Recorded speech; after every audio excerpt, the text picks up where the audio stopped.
This image was a video I did a while back, but I'm revisiting it because as we progress with Photoshop, there's always something new to learn, a new way of doing stuff. There's many ways to skin a cat, as I say, within Photoshop, and I've learned another way of kind of colouring images, which is fairly quick and simple, and I want to share that with you today.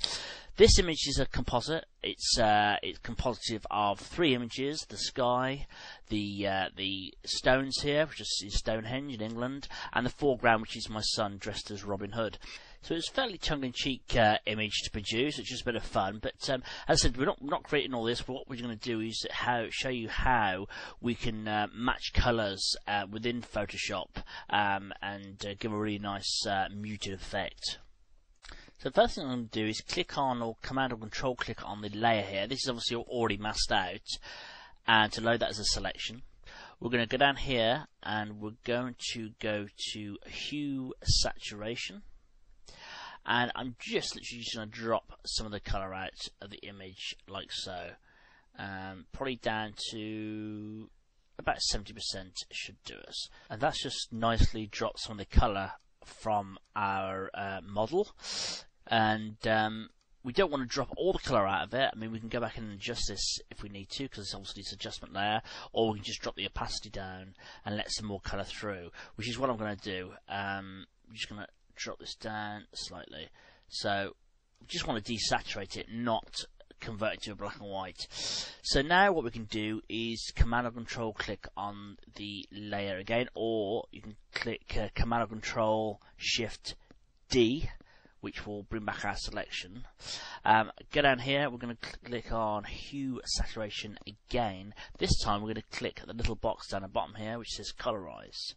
Okay, we want to leave the saturation up quite high for the moment so we can see what we're doing. We can drop it down afterwards. First thing I'm going to do is just pick a colour just to try and blend in with this background. This background is made of very cool tones. There's a little bit of warmth in the highlights, but most of it is very cool, slightly cyan. So we're going to pick a colour to match that. I'm looking to colorize mainly the body area here, the uniform. So we just need to go along and just pick something that we think may fit in with that. That looks like it might work. Drop down the saturation somewhat, and like I said, just keeping on the sleeve here. That's what we're trying to sort of kind of blend in a bit better. Somewhere around there. So a little adjust. That looks pretty good. Now click OK. Now at this stage you probably think I've gone a little bit doolally, but what we're going to do is double click on the side of the layer here and bring up the layer style options box. Now what I want to do is leave the colour in most of the uniform here, but not in his skin. We don't want him having a green complexion. So to do that, we're going to drag this slider, this highlight slider here, down towards the darker end, this end, until the colour starts, as you can see it now, it just starts to disappear from his face. But we're getting a nasty transition here. We don't want that. So we're going to hold down the Alt key, and that splits the slider, and that means we can get a much nicer, smoother transition. So we can carry on sliding this down now a bit further, and that looks pretty good. And again, we can drag this one as well. And like I said, just watch the transitions and make sure we don't get any nasty, jagged, posterized type tones in there. Click OK. We can Command Control Shift D, or just Command or Control click on the thumbnail to reselect. We go down to Hue Saturation yet again. Click the Colorize box, and now you want to add a bit of warmth back to his skin. So leave the saturation up for a minute, and let's just have a little play around with these sliders. Pick out a colour that might work. I think somewhere around there might look good. Drop down the saturation. Somewhere around there, not too bad. Click OK. Yet again, we double click on the layer. next to the mask there. And this time we want to drag the shadow slider up in the same fashion we did with the highlights. And the idea is now to get rid of the warmth colour from the clothing. So we just pull this one up and just keep an eye on the sleeves here, and you'll start to see that's coming through now. And about there, looks good. Hold down the Alt key and we can just split this slider again, and that just creates a better transition. So that looks pretty good. The only areas we've got a bit tricky are around here, where it's the transitions from light to dark on his face. We may get a little bit of a green tinge there, which we might have to go and sort out. And there may well be a few other little bits, maybe in the hair here. So we can try and do as much as we can with these shadow sliders in the layer style. And that's probably looking about as good as I can get it for the second. Click OK. So that's before, that's after. It's subtle, but it's just adding some nice warmth here in the skin. And then the layer underneath, which is for the greenish tinge to his clothing, is quite a bigger effect, like so. So we kind of split down the image, but it's giving us a lot more control than trying to do it, say, with the colour balance adjustment layers. So that's all looking pretty good. I think we need to make a few little more adjustments, as I mentioned a minute ago. On his face here, you're not going to get the colour adjustments exactly where we want them for the whole image. We've got to transition on the face here, and he's obviously left some of the green tinge, and we don't want that. So what we can do is highlight our main layer here with our model on, and I'm going to get the eyedropper tool from over here, and we're just going to select a tone off his face here, a nice warm tone, somewhere around there. Around there'll do. Add an empty layer. We'll drag this to the top of the stack. We're going to change the blend mode to colour, and then with the paintbrush tool, with our foreground set to our colour we've just selected, I'm going to literally just paint it over some of these areas which has got this nasty green tinge to them, like so.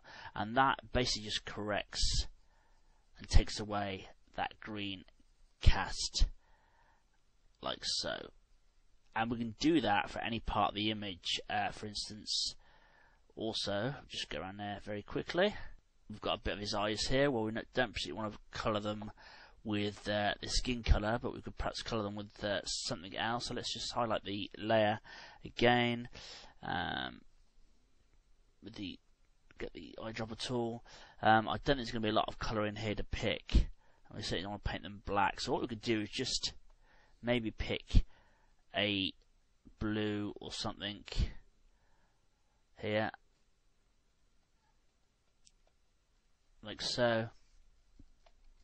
Add a new empty layer again, bring it to the top, change the blend mode to colour again. We'll zoom in so we can see what we're doing, and again maybe just colour that in, like so. Drop down the opacity, and that just gives us slight blue cast to his eyes. So I'm just going to zoom out a little bit, not that far, and let you have a look at what we've done here. So here's the before on the cheek, here's after, so you can see we've just really corrected that quite nicely. The other thing to do is maybe add one more adjustment layer again into colour mode, and just try and get a little bit of colour out of his hair here. I'm going to pick a grey, a neutral grey, like so, and with the paintbrush tool, and again we can just go over the hair here and just correct that, like so. So what I'll do now is just select all of these and link them all together so they don't go walkabout. I'm going to add a new little group here, select the layers and put those into there. We'll rename this one adjustments colour, so we know what it is and it's nice and tidy. So now we're going to turn these off. There's before, there's after.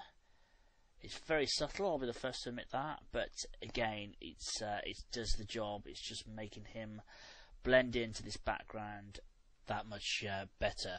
So I'm going to do one more adjustment. Command or Control click on our layer to add a selection. Go to Curves. Yeah. And we're just going to create a little bit more contrast in the image by making an adjustment like so. And we're going to change the blend mode to this to luminosity, and that means it won't adjust our colour. If it was in normal mode, sometimes you get quite a shift in colour balance. So if you want to avoid that, put it into luminosity mode, and that again just helps him fit in with the background that bit better contrast wise. So that effect was very, very subtle, so I'm going to show you another one just very quickly. With the screencasting, sometimes the subtle effects don't always show through very well, so I want to make sure I show you a good example. So this is another one of my images, a car shot, and it already fairly monochrome again. There's a little bit of colour through here, but we're just going to add a bit more. We're going to go down to hue saturation, click the colorize box, and we want a nice cool tone for the majority of the image. Somewhere around there probably will do it. Drop the saturation down, something like that. Click OK. We're going to grab the highlight slider and drag that so it takes the effect away from the highlights.